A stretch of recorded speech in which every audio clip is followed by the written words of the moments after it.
On that day, we had a significant fire, what we'll basically call was a vehicle fire that expanded into a conflagration. In that kind of situation, we need water. And one of our engine companies that had planned to grab water didn't necessarily do it the way we had planned.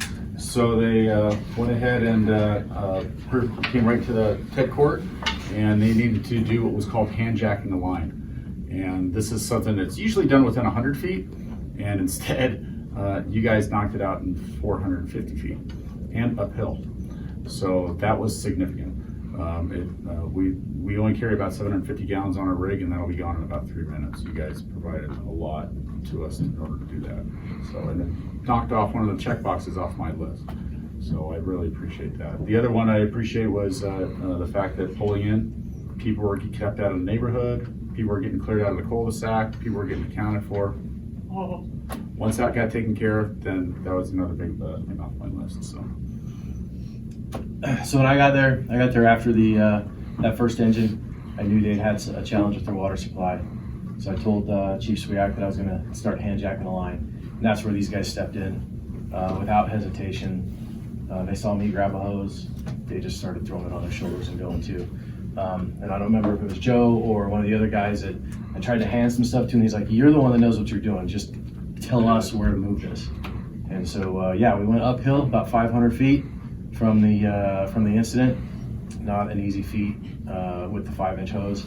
I did get asked after the video went viral from you guys, because I asked Joe, I told him, I said, I want that video from your body cam. I got asked how he knew what he was doing. I said, well, sometimes firemen rub off on people when you're around them enough. So, but he knew exactly what he was doing, and he had the hydrant hit pretty much when I got up there, and all I had to do was turn it on. So the 6 guys really worked their butts off. It took us 6 minutes is all. So from the time that I got there to the time we had water, which is pretty good feat for that distance. Thank you. Oh, yeah. Wait, hold on one second. From the chief, the fire chief, challenge coin. So this is our Truckee Meadows challenge coin. Sweet. We'll make sure you got one. Thank you. Between the fire stations, gets dressed up and just guys have a good time with it. So for the month of October, it's going to be living with you guys here in recognition for what you did, and you'll get to keep the little dog bone after it leaves. So enjoy. So one of the things that I wanted to make sure was that you received, since you couldn't put it down, Thank you.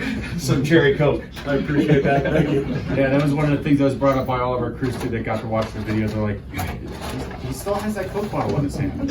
He's carrying fire, he still has the Coke bottle in his hand. Yeah. So we're probably going to call on you again, since we know you know how to do it. So you got to have the right. And we want to make sure you have the right badge. Okay. So we need you to do it. So if you keep tapping your